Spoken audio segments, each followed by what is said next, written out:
Video अगर अच्छा लगे तो लाइक करें, सब्सक्राइब करें और बेल आइकन को दबाना ना भूलें, जिससे कि हमारी लेटेस्ट नोटिफिकेशन आप तक पहुंचती रहे। मैं अनिल कुमार साधना पब्लिक स्कूल की ऑनलाइन क्लासेस में आप लोगों का स्वागत करता हूं।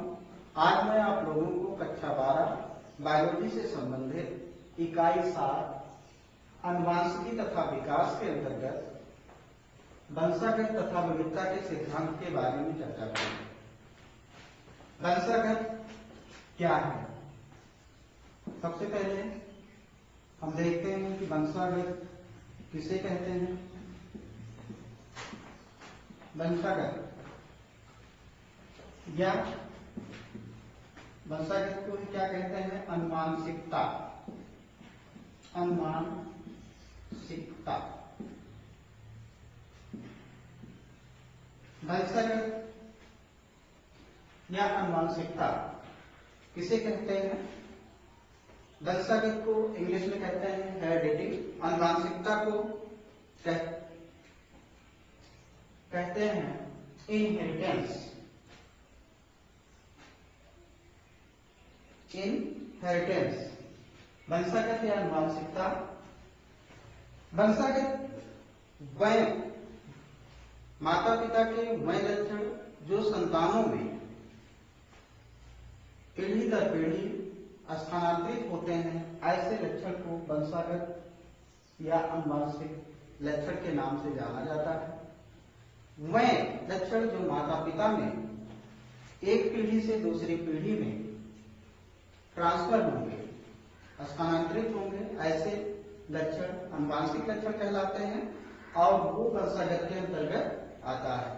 अब आपको ये जान लेना आवश्यक है कि कौन से लक्षण होंगे जो माता पिता से उनकी संतानों में जाएंगे, ट्रांसफर होंगे। कौन से लक्षण होंगे? ऐसे लक्षण जो माता पिता के क्रोमोसोम पर होंगे। कहां पर होंगे? क्रोमोसोम पर, गुणसूत्र पर जो लक्षण पाए जाएंगे वही लक्षण अनुवांशिक लक्षण कहलाएंगे और वही जो है एक पीढ़ी से दूसरी पीढ़ी में ट्रांसफर होंगे। अनुवांशिकता अनुवांशिकता में सबसे पहले हम जान लेना हमें जरूरी है कि अनुवांशिकता के पिता किसे कहा जाता है या अनुवांशिकी के पिता किसे कहा जाता है। अनुवांशिकी के जनक किसे माना जाता है? अनुवांशिकी के जनक माने जाते हैं ग्रेगर जॉन मेंडल को कहा जाता है। किसको कहा जाता है? Gregor John Mendel. Gregor John Mendel Austria के ब्रून शहर में पादरी थे। क्या थे? ऑस्ट्रिया के ब्रून शहर में पादरी थे। ग्रेगर जॉन मेंडल ऑस्ट्रिया के ब्रून शहर में इनके पिताजी, ऑस्ट्रिया में ब्रून शहर में इनके पिताजी एक चर्च में रहा करते थे और पादरी का काम किया करते थे। ये भी अपने पिताजी के साथ जो है रहते थे ऑस्ट्रिया के ब्रून शहर में। इन्होंने अपना प्रयोग सब मटर के पौधे पर किया। मटर के पौधे पर किए अपना प्रयोग। किस पे किए? मटर के पौधे पर। मटर के पौधे पर ये अध्ययन क्यों किए? क्योंकि मटर जो है एक वर्षीय पौधा है और एक वर्षीय पौधा होने के नाते जो है ये आसानी से उपलब्ध हो जाता है। एक वर्ष में उसके जो शेष हैं उनको मिल जाते हैं और इनकी जो वंशागति होती है वो बहुत एक वर्ष में ही समाप्त हो जाती है, जिससे अध्ययन करने में काफी सुविधा होती है। तो ग्रेगर जॉन मेंडल किसके पिता कहे जाते हैं? अनुवांशिकी के पिता कहे जाते हैं, जिन्होंने अपना प्रयोग किस पे किया? मटर के पौधे पर। किस पे किए? मटर के पौधे पर।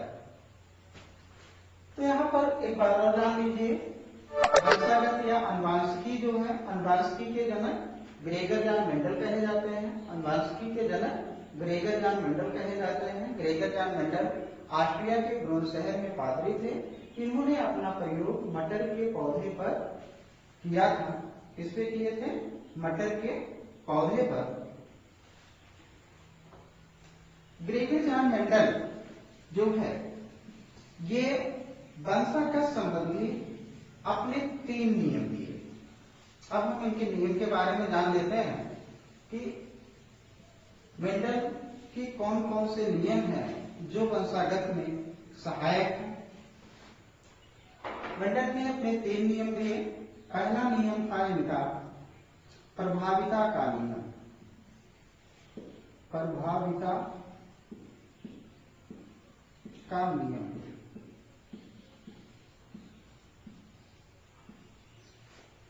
प्रभाविता का नियम। दूसरा नियम उनका था पृथक्करण का नियम। पृथक्करण का नियम या युग्मकों की शुद्धता का नियम। युग्मकों की शुद्धता का नियम।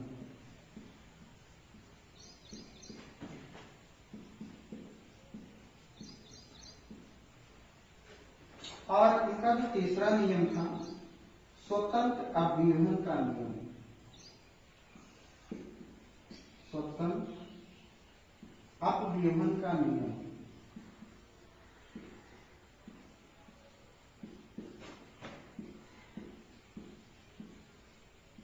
स्वतंत्र अव्यूहन का नियम।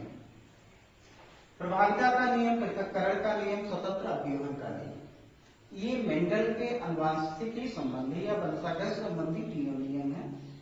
प्रभाविता के नियम को इंग्लिश में कहते हैं लॉ ऑफ डोमिनेंस। पृथक्करण के नियम या युग्मकों की शुद्धता के नियम को कहते हैं लॉ ऑफ सेग्रीगेशन।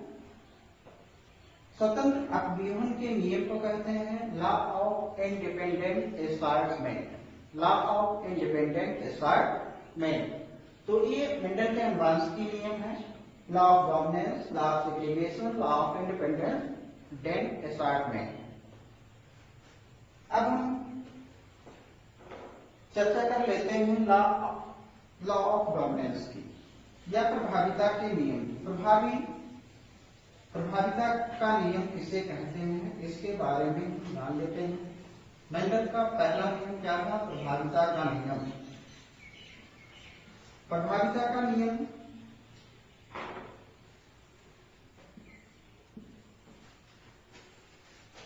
जब मेंडल ने बताया जब तुलनात्मक लक्षणों को ध्यान में रखकर क्रॉस कराया जाता है तो प्रभावी लक्षण सुप्त लक्षण को प्रदर्शित नहीं होने देते हैं। प्रभाविता का नियम क्या है? दोबारा सुनिए। जब तुलनात्मक लक्षणों को ध्यान में रखकर क्रॉस कराया जाता है तो प्रभावी लक्षण सुप्त लक्षण को प्रदर्शित नहीं होने देते हैं। जो भी प्रभावी लक्षण होते हैं वो सुप्त लक्षण को प्रदर्शित नहीं होने देते हैं। प्रभाविता के नियम को सिद्ध करने के लिए एक संकर क्रॉस की सहायता से आप प्रभाविता के नियम को बता सकते हैं। एक संकर क्रॉस क्या है? इसमें एकल जीन को लेकर के क्रॉस कराया जाता है। एकल जीन को लेकर के क्रॉस कराया जाता है। एक संकर क्रॉस प्रभाविता के नियम में देखिए क्या है। जैसे जब हम कैपिटल टी है और small T capital T small T. Capital T किसे कहते हैं? ये लंबा पौधा है। कैसा पौधा है? लंबा पौधा। ये लंबा पौधा है, लंबे पौधे का जीन है। और ये बौना पौधा है, बौना पौधा। लंबे पौधे का जीन है और बौने पौधे का जीन है। लंबे और बौने पौधे में अब हम देखते हैं क्रॉस कराते हैं। जब कैपिटल टी का कॉम्बिनेशन स्मॉल टी से होता है तो यहां पर बनता है कैपिटल टी स्मॉल टी। क्या बनता है? Capital T small T.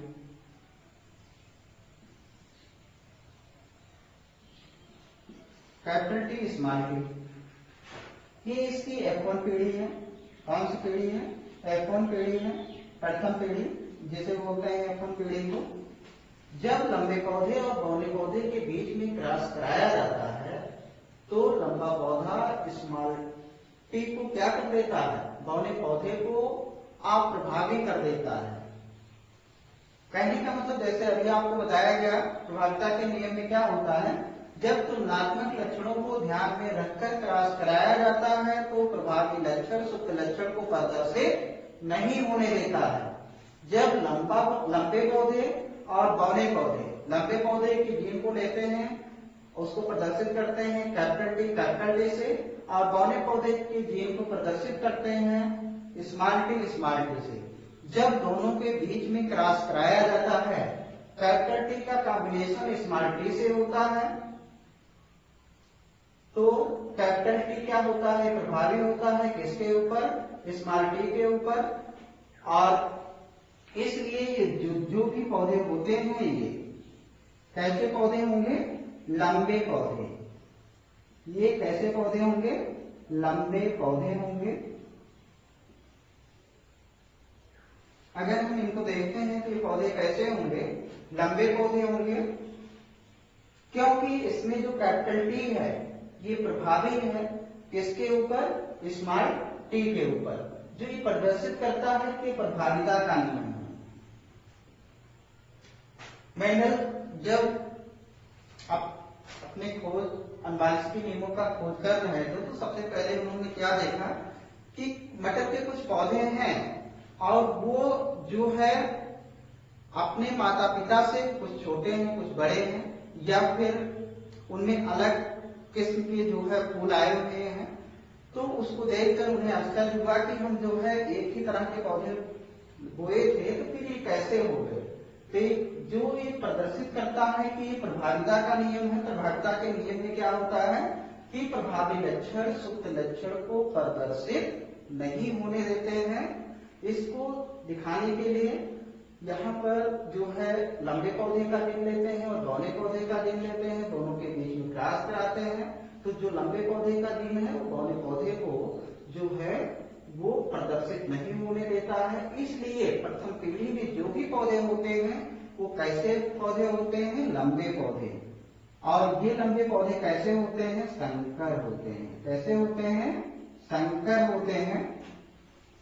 अब आप देखिए मेंडल का जो दूसरा नियम है, मेंडल का दूसरा नियम था पृथक्करण का नियम। क्या था? पृथक्करण का नियम।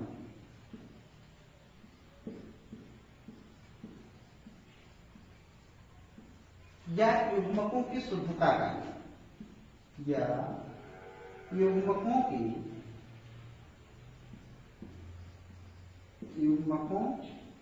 की शुद्धता का नियम।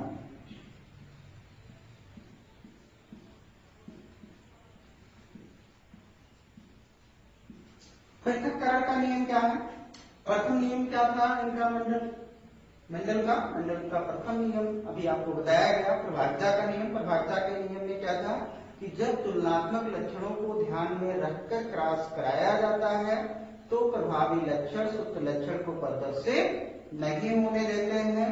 जब कैपिटल टी लंबे पौधे का जो जीन है और स्मॉल टी जो बौने पौधे का जीन है उनके बीच क्रॉस कराया जाता है तो कैपिटल टी स्मॉल टी ऐसे पौधे उत्पन्न होते हैं। कैपिटल टी स्मॉल टी ये लंबे पौधे के जीन हैं जो कि प्रथम पीढ़ी के पौधे हैं और ये कैसे हैं?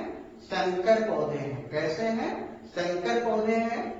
दूसरा नियम इनका पृथक्करण का नियम। पृथक्करण का नियम जो है इसी के हिसाब से हम क्या करते हैं कि F1 पीढ़ी के जितने भी इसके जीन मिलते हैं इनमें हम स्वपरागण होने देते हैं। क्या होने देते हैं? स्वपरागण।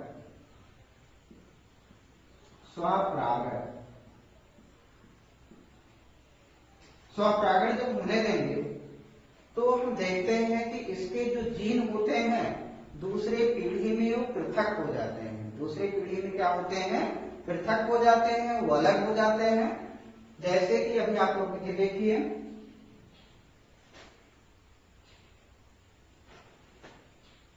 कैपिटल टी, अगर इनमें जो कॉम्बिनेशन होगा कैपिटल टी से कैपिटल टी बनेगा,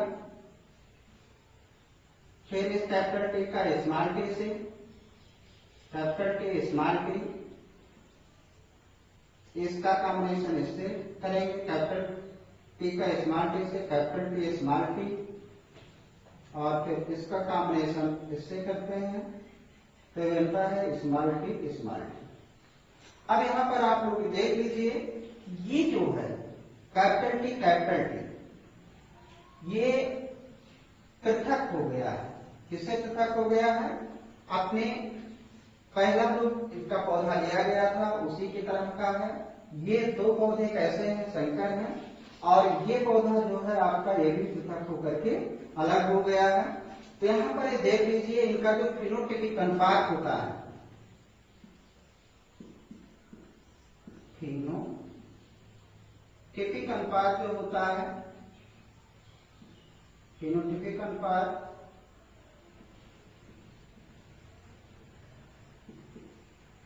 अनुपात ये अनुपात होता है इनका 3:1।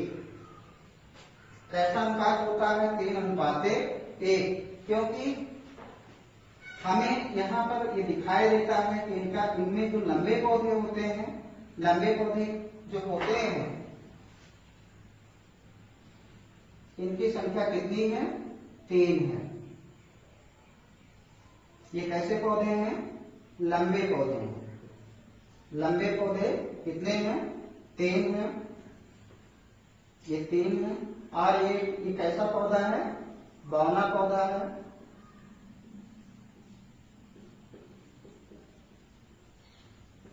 बौना पौधा है।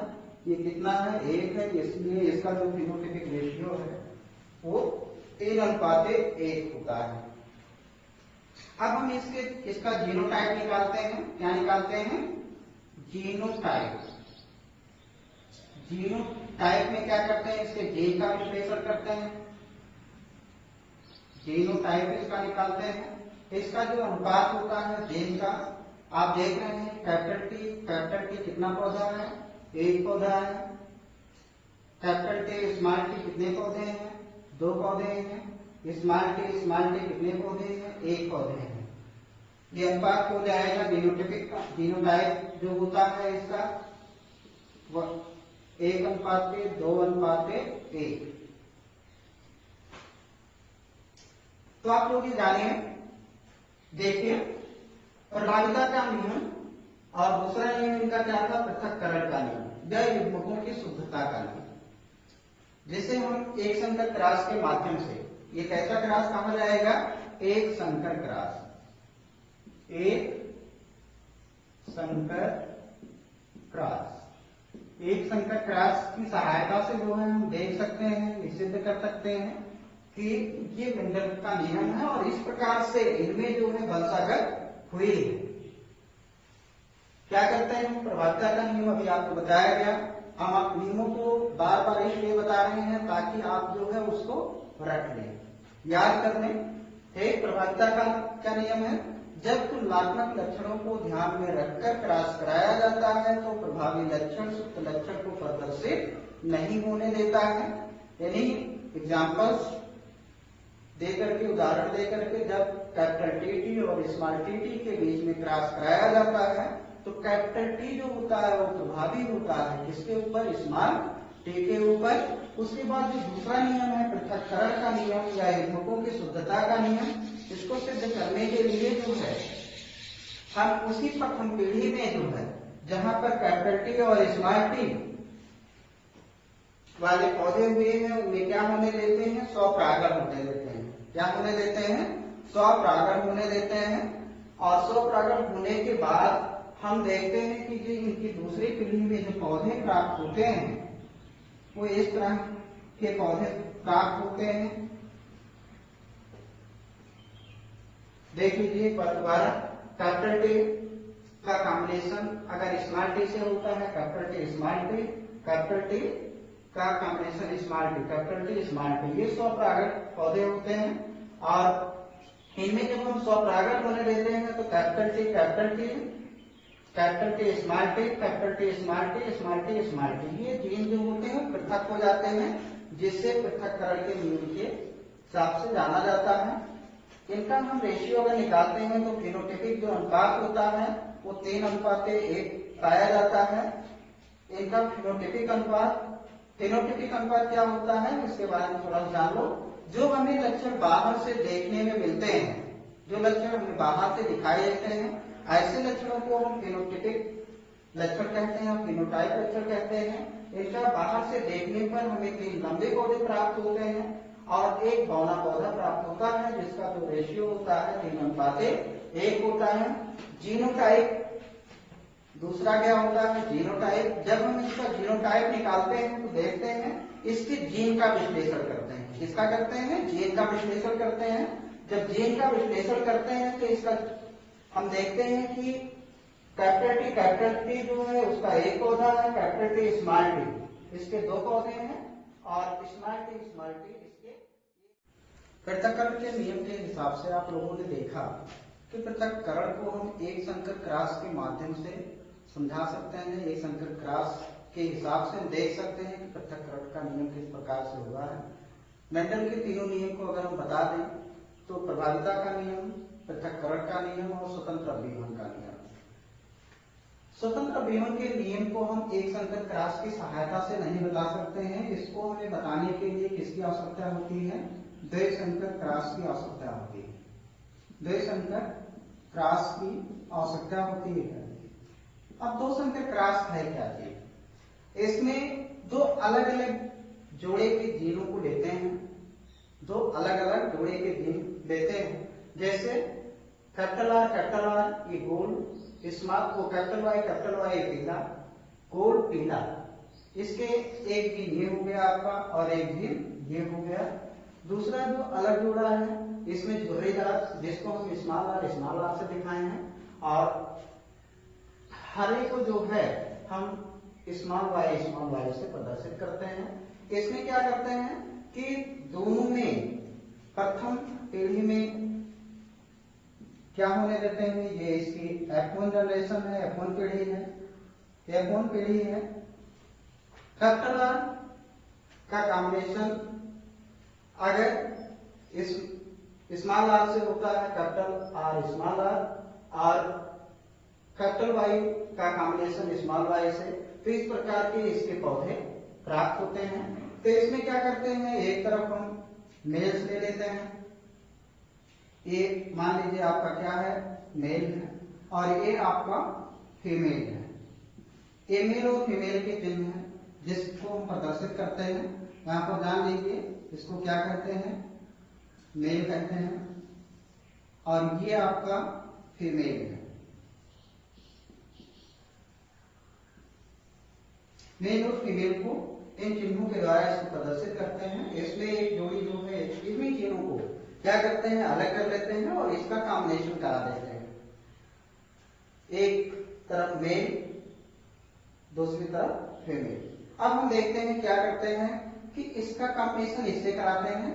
तो अगर हम इसको देखिए कॉम्बिनेशन कराते हैं तो कैपिटल आर का कैपिटल आर से, capital R capital Y capital Y, ये आपका capital R small R capital Y, ये आपका कॉम्बिनेशन हो जाएगा। Capital R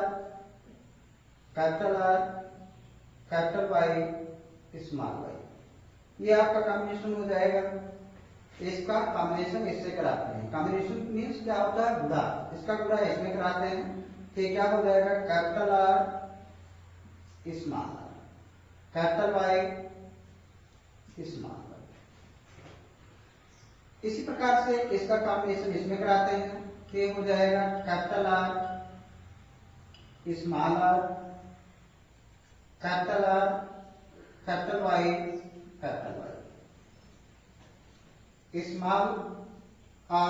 small R capital Y.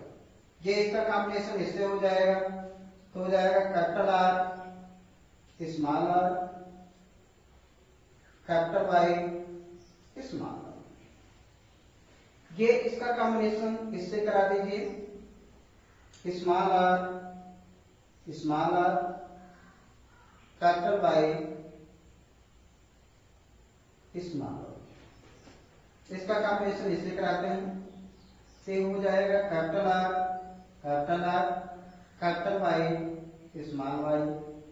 इसका कॉम्बिनेशन इससे कराते हैं, ये हो जाएगा कैपिटल आर स्मॉल आर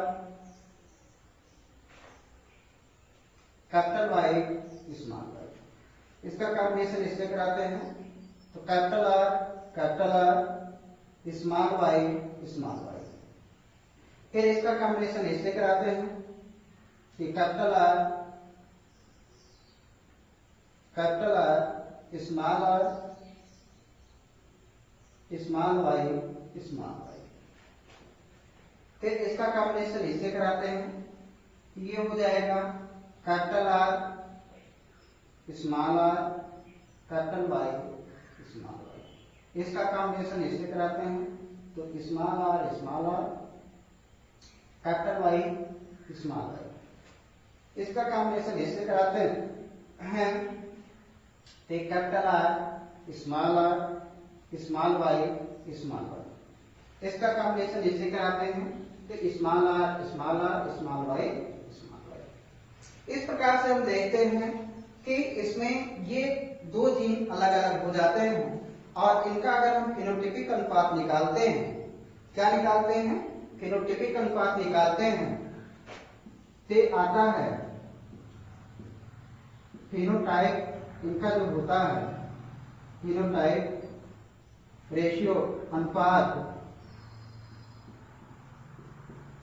इनका 3 अनुपात,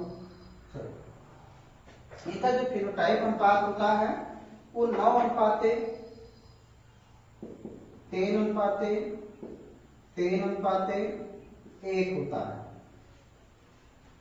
9:3:1 होता है। यही जो है द्विसंकर क्रॉस है, जिसकी सहायता से आप जो है पृथक्करण के नियम को बता सकते हैं, पृथक्करण के नियम को सिद्ध कर सकते हैं।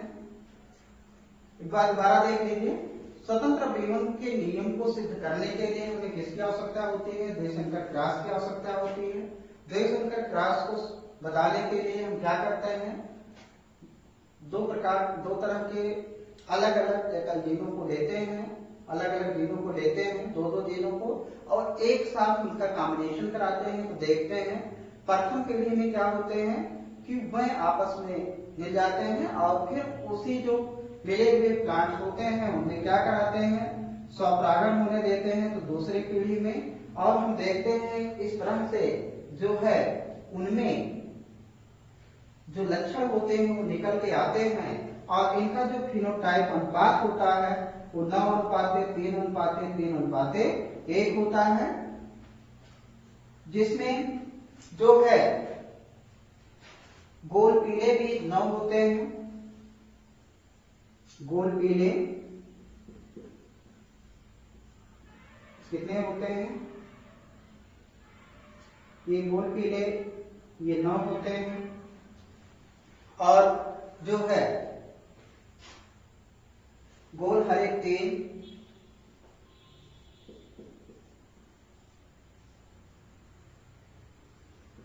गोल हरे 3,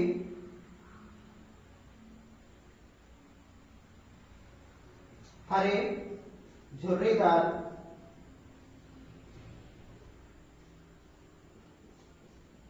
ये 3, और इसके बाद जो है झुर्रीदार हरे, ये आपका हो जाएगा पीले झुर्रीदार, पीले झुर्रीदार 3, और झुर्रीदार हरे जो होते हैं, झुर्रीदार हरे ये 1 होते हैं। इस प्रकार से इनका जो फिनोटाइप रेशियो होता है 9:3:1 होता है। कहने का मतलब कि जब इनका हम फिनोटाइप अनुपात निकालते हैं तो इसमें गोल पीले 9 गोल हरे 3, पीले झुर्रीदार 3 और झुर्रीदार हरे 1 होते हैं। ये अपना जो है अलग अलग हो जाते हैं, रेशियो में आ जाते हैं।